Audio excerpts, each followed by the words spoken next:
Now, there are 5 keys to a good voicemail. I'm going to take you through all 5. The first one is be enthusiastic. This is a big deal for them. So what do I mean by enthusiastic? I mean, when you pick up your red phone, and you all have a red phone, right? When you pick up your red phone and you're leaving a voicemail, you're going to say, hey, Mr. Jones, this is Steve Stauning calling from Steve's Honda. We are absolutely excited to see your 1977 Gremlin. Be enthusiastic about it, okay? Even if it's a wholesale unit. We can't sell an empty seat. We've got to get them in the door. You also need to be prepared, okay? You need to read the lead first. You need to understand what they have, and you need to talk specifically about their vehicle in the voicemail. You don't want to talk about vehicles in general or your used car, okay? So be prepared. Know what they have. You need to give them a compelling reason to call you back, right? We want to set up we want to give you a firm written offer. We want to set up a priority appraisal for you so we can get you in and out quickly. You want to have one single call to action in every voicemail. And the only call to action you want is call me back at, right? And you give them your phone number. That's the only call to action you want. And you need to highlight your persistence in every voicemail. What do I mean by that? I mean, we're going to highlight our persistence by saying, and don't worry if you can't get back to me right away, I'm going to try again later. See, if I leave somebody 2 voicemails throughout the day and each one I ended with, and don't worry if you can't get back to me right away, I'm going to try again later, and they had submitted a lead earlier today, when I call them that 3rd time, guess what they're going to do? Yeah, they're going to take my call, okay? They're going to take my call because they know I'm just going to keep calling and calling and calling. So let's do a quick voicemail here. This is an equity mining voicemail. This means I've been tasked with calling this customer and trying to buy their vehicle. And this is a pretty typical voicemail that I'm going to leave if I'm calling customers from my database and trying to get them in on a trade value. Hi, Bob. This is Steve Stauning calling from Steve's Ford. My general manager wanted me to call you today to see if you'd be interested in selling your F-150 back to us. We're in a pinch because we have a buyer and an immediate need, and we're having trouble locating an F-150 like yours.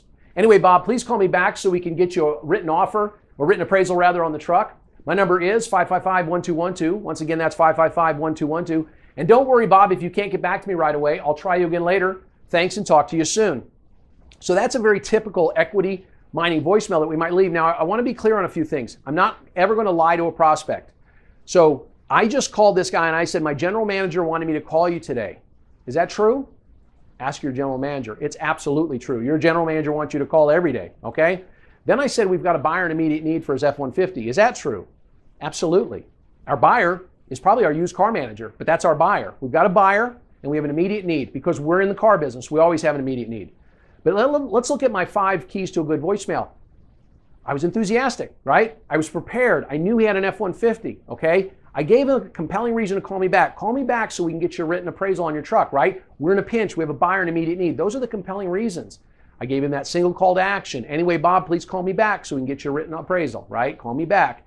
And number 5, I highlighted my persistence. I said, don't worry, Bob, if you can't get back to me right away, I'll try again later. Thanks, and talk to you soon. So that's an equity mining voicemail. They're very easy to do. Nothing you need to overthink. I want to talk now about connecting with that instant cash offer customer or other third-party trade-in customers. Some of my dealers have quote unquote too many leads from instant cash offer. I don't want to turn these leads off. I want to keep them all. Okay, I want to be clear on that. But when you have what you think are too many leads from instant cash offer or from a third party, you need to understand that you should probably have 2 process paths. So let's look at this. Let's say we've got a dealer in Midland, Texas, okay? They might be getting instant cash offer leads from that entire radius that we have out there. Okay, they may be getting them from Lubbock and Abilene and San Angelo and Fort Stockton and Hobbs, New Mexico. And so if we're this dealer in Midland, Texas, we're going to be getting instant cash offer leads from people who are two hours away, okay? And if that's the case, then what we want to do is we want to set up a process where we look at close in and desirable vehicles.